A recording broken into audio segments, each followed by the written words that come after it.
Danes bi rada delila z vami eno izmed mojih malo težjih trenutkov iz mojega življenja in to je bilo takrat, ko sem dobila kritiko, ko sem dobila nesprejemanje stvari strani mojih najbližjih za pot, za katero sem se odločila, za pot, za katero sem čutila, da moram iti po njej. In to je v bistvu pot mojega poslanstva, to, da se ukvarjam s tem, da ljudem pomagam čustveno, predelovati čustvene stvari, da jim pomagam predelovati vzorce, da jim pomagam iti ven iz depresije, ven iz anksioznosti, ven iz izgorelosti, da dvigujem njihovo samopodobo.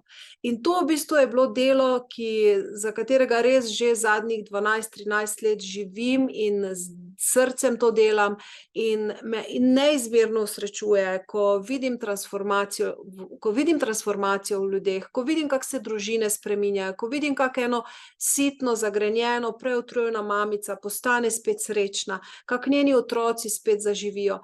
In ko vidim ljudi, ki so izgoreli, ko se po dolgotrajni bolniški lahko spet vrnejo v službo, ko vidim pare, ki so bili ljubosumni, pa se to ljubosumje razreši, pa lahko spet je ljubezen med njima. In toliko ene lepe ljubezni doživim pri svojem delu, toliko ene iskrene namere tukaj in to je resnično moje poslanstvo. Ampak ko sem začenjala, pa ni bilo tako. Ko sem začenjala, je bilo to nekaj novega, nekaj norega. Pustiti takrat, leta 2010, dobro službo, iti na svoje, štartati, kljub temu, da nikoli nisem bila podjetnica, da nihče v naši širši družini nikoli ni bil podjetnik in vedno je bil strah, kako bom preživela.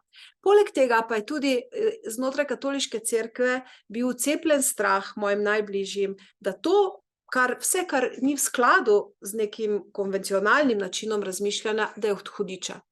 In tudi to kritiko sem nekako slišala, da to, kar jaz delam, da je od hudiča. In to me je mogoče še najbolj prizadelo. In takrat sem bila na tem, da se odločim, ali vztrajam ali pa neham. Ali poslušam sebe, svoje srce, svoj navdih, ali pa poslušam okolico. Ker 30 let sem poslušala samo to, kar so drugi želeli od mene. V neki točki pa sem nehala poslušati druge in sem začela odkrivati, kdo sploh jaz sem, kaj sploh si jaz želim, zakaj sploh sem na tem planetu.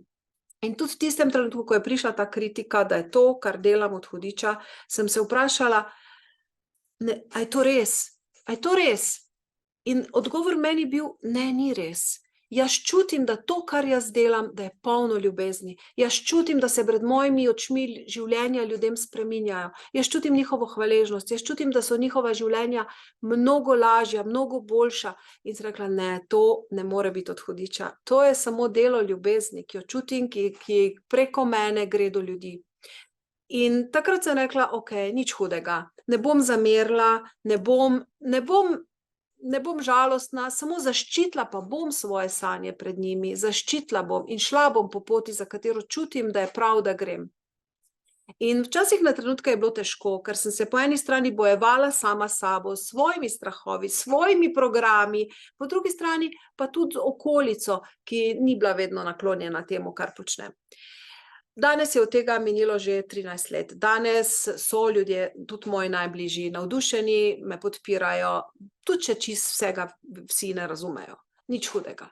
Jaz grem po svoji poti in nihče me tu ne more ustaviti in sem izjemno hvaležna in sem tudi hvaležna za tiste trenutke, da sem se prav odločila, da sem se odločila, da poslušam sebe, da sem se odločila, da začnem končno živeti, da sem sploh začela razmišljati, kdo sem in kaj si jaz želim in da sem začela delati zelo skromne, zelo previdne korake v tej smeri, kot sem zase čutila, da je zame prav.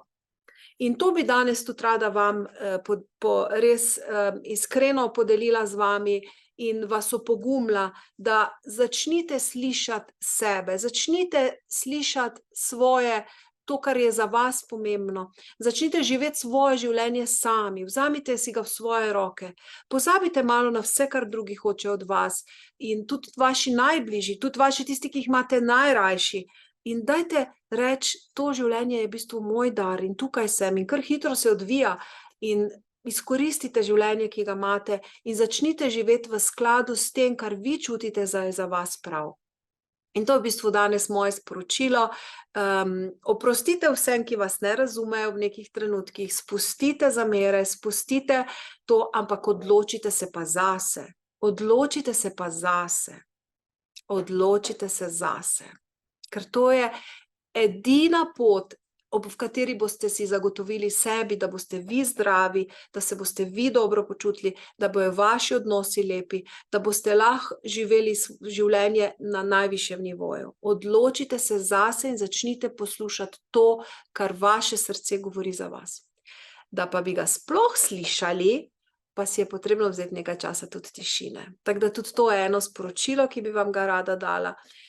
Začnite postavljati vprašanja, kaj si sploh želim, kdo sploh jaz sem, kaj si moje srce želi.